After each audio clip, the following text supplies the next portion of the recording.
नमस्कार. श्री स्वामी समर्थ सर्वांना. वर्षातली पहिली आणि सर्वात मोठी मौनी अमावस्या ही 18 जानेवारी रविवार रोजी आहे, ज्याला माघ अमावस्या असेही म्हणतात. या दिवशी पवित्र नद्यांमध्ये स्नान करणे, मौन पाळणे, दानधर्म करणे आणि पितरांसाठी तर्पण म्हणजेच जल अर्पण करणे अत्यंत महत्त्वाचे मानले जाते, ज्यामुळे पितृदोष दूर होऊन सुख समृद्धी येते. बघा, वर्षातली सर्वात पहिली आणि सर्वात मोठी मौनी अमावस्या 18 जानेवारी रोजी आहे. मौनी या शब्दातच त्याचा अर्थ दिलेला आहे. या दिवशी आपल्याला मौन पाळायचं असतं. म्हणजेच काय, बोलायचं नाही का? तर तुम्ही बोलू शकतात, परंतु जास्त न बोलता या दिवशी आपल्याला जेवढं मौन पाळता येईल तेवढं चांगलं असतं. अमावस्येच्या दिवशी दान धर्म, पवित्र नदीमध्ये स्नान करण्याला अत्यंत महत्त्व आहे. अमावस्या जशी लक्ष्मी प्राप्तीसाठी महत्त्वाची असते, या दिवशी लक्ष्मी प्राप्तीसाठी वेगवेगळे उपाय, सेवा केल्या जातात. त्याचप्रमाणे या दिवशी आपल्याला घरातील दरिद्रता, इडापिडा, घरात असलेली वाईट बाधा, निगेटिव्ह ऊर्जा, बाहेरून आलेली बाधा, या सर्व काही गोष्टी काढून टाकण्यासाठी अमावस्या तिथी ही महत्त्वाची मानली जाते. घरातील वाईट बाधा, वाईट दोष, इडापिडा, दरिद्रता काढून टाकण्यासाठी, निगेटिव्ह ऊर्जा काढून टाकण्यासाठी या दिवशी अत्यंत प्रभावी असे उपाय केले जातात. आणि हे उपाय अगदी छोटे छोटे असतात. हे उपाय घरातील प्रत्येकजण करू शकतो. आपल्या घरासाठी, घराच्या प्रगतीसाठी, घरात असलेले अडथळे दूर करण्यासाठी, घरात एखाद्याला आजारपण असेल, काही करून आजारपण कमी होत नसेल, घरातली दरिद्रता जात नसेल, सर्व काही चांगलं आहे तरी लक्ष्मी घरात टिकून राहत नसेल, जर का घरात काहीतरी असल्यासारखं तुम्हाला भासत असेल, तर आवर्जून आपण हा अत्यंत प्रभावी असा उपाय करायचा आहे. आपल्याला अमावस्येच्या दिवशी सकाळीच घराच्या मुख्य दरवाजाच्या उंबरट्यावर ही एक वस्तू आपल्याला ठेवायची आहे. बघा, काहींच्या घरात खूप निगेटिव्ह ऊर्जा साठलेली असते, वाईट बाधा आलेली असते. आपण कोणत्या ना कोणत्या कारणास्तव कुठं ना कुठं जात असतो. एखादी जागा, एखादं ठिकाण व्यवस्थित नसतं, चांगलं नसतं. तिथून आपल्याबरोबर निगेटिव्ह ऊर्जा घरात येऊन साठलेली असते. अशा बऱ्याच गोष्टी घरात असतात. त्यामुळे घरात दरिद्रता, आजारपण येत असतं. लहान मुलं आजारी पडतात किंवा त्यांना बाहेरची बाधा लागत असते. मग अशा वेळेस आपल्याला मौनी अमावस्येच्या दिवशी हा अत्यंत प्रभावी असा आणि अगदी साधा सोपा उपाय घरात करायचा आहे. उपाय काय करायचा, कसा करायचा, याच विषयीची पूर्ण माहिती आपण या व्हिडिओमध्ये पाहणार आहोत. त्यापूर्वी तुम्ही जर का चॅनलवर नवीन असाल तर असेच माहितीचे व्हिडिओ बघण्यासाठी चॅनलला सबस्क्राईब करा, बाजूच्या बेल आयकॉनला प्रेस करा आणि कमेंट बॉक्समध्ये श्री स्वामी समर्थ नक्की लिहा. अमावस्या तिथी ही खास करून आपल्या पितरांसाठी समर्पित आहे आणि त्यातल्या त्यात मौनी अमावस्या ही आपल्या पितरांना समर्पित आहे. अमावस्या हा दिवस पितरांना तृप्त करण्यासाठी, आत्मशुद्धीसाठी आणि पापांपासून मुक्ती मिळवण्यासाठी महत्त्वाचा मानला जातो. या दिवशी आपण भरपूर असे उपाय, सेवा करून आपण अनेक पापांपासून मुक्ती मिळवू शकतो. 18 जानेवारी रोजी आपल्याला जे पण काही उपाय करायचे असतील, अमावस्येचे आपण जे पण काही उपाय करणार आहोत ते रविवारी 18 जानेवारीच्या दिवशी आपल्याला करायचे आहे. सर्वात अगोदर आपल्याला या दिवशी आपल्या शरीराची शुद्धीकरण करणं गरजेचं आहे. आपल्या शरीराचं शुद्धीकरण करण्यासाठी, मन शुद्ध करण्यासाठी, पवित्र करण्यासाठी आपल्याला सकाळी उठल्यावर अंघोळीच्या पाण्यात न विसरता थोडंसं गोमित्र, गंगाजल किंवा तुमच्याकडे हळद असेल हळद टाका, गोमित्र टाका. गोमित्र किंवा गंगाजल तुम्ही टाकू शकतात आणि याने तुम्हाला अंघोळ करायची आहे. सर्वात अगोदर आपलं मन पवित्र, आपलं शरीर पवित्र करणं हे महत्त्वाचं आहे आणि त्यानंतरच आपल्याला बाकीचे उपाय करायचे आहे. त्यानंतर सकाळी उठल्यावर आपल्याला घराच्या मुख्य दरवाजावर थोडंसं पाणी शिंपडायचं आहे, उंबरठ्यावर पाणी शिंपडायचं आहे. बघा, रात्रीच्या वेळी आपल्या मुख्य दरवाजाच्या बाहेर हे आपले पितर येऊन थांबलेले असतात. त्याचप्रमाणे आपले अतृप्त आत्मे किंवा अतृप्त असलेले अदृश्य आत्मे येऊन थांबलेले असतात. त्यामुळे सकाळी उठल्यावर मुख्य दरवाजाच्या उंबरट्यावर थोडंसं पाणी शिंपडा. त्यानंतर घराचा दरवाजा, मुख्य उंबरठा आणि घराच्या बाहेरचा परिसर तुम्हाला स्वच्छ करायचा आहे. थोडंसं पाणी घ्या, पाण्यात हळद टाका, गोमूत्र टाका. या पाण्याने उंबरठा पुसा, दरवाजा पुसा, बाहेरचा परिसर तुम्ही स्वच्छ करून घ्या. त्यानंतर या दिवशी न विसरता, बघा अमावस्या आहे, अमावस्या ही चांगली तिथी असली तरी वाईट तिथी देखील मानली जाते. म्हणजेच काय, या दिवशी वाईट गोष्टी या बाहेर फिरत असतात, निगेटिव्ह ऊर्जा बाहेर फिरत असते, अतृप्त आत्मे या दिवशी बाहेर फिरत असतात. त्यामुळे आपल्याला उंबरट्यावर हळदीचं लेपन करायचं आहे. हळदीचं लेपन करण्यासाठी वाटीत 1 चमचा हळद घ्या. त्यात थोडंसं तुम्हाला गंगाजल टाकायचं आहे. गंगाजल नसेल तर थोडंसं गोमूत्र टाका. गोमूत्र नसेल तर गुलाब पाणी टाका, स्वच्छ पाणी टाका.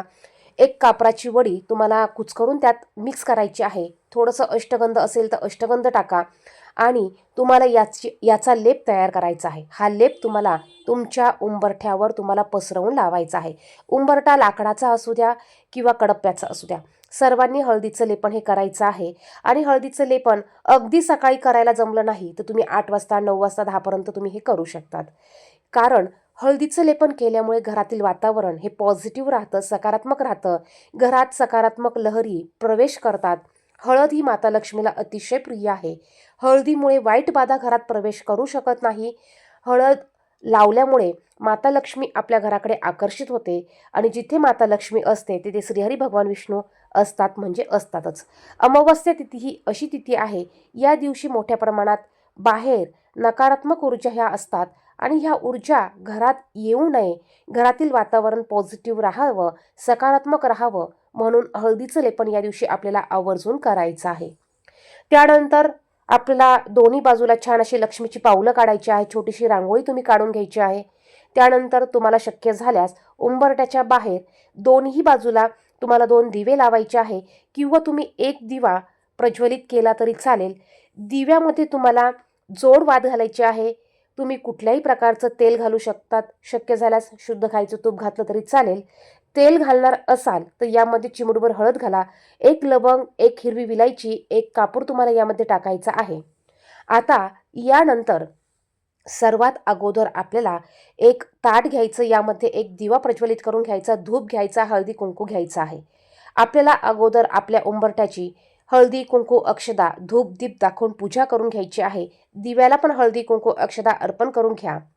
त्यानंतर एका वाटीत हळद आणि कुंकू मिक्स करून ते ओलं करून घ्या. त्यात गुलाब पाणी टाका, स्वच्छ पाणी टाका, थोडंसं गोमतीर टाका आणि याने आपल्या घराच्या मुख्य दरवाजावर आपल्याला 1 स्वस्तिक चिन्ह काढायचं आहे.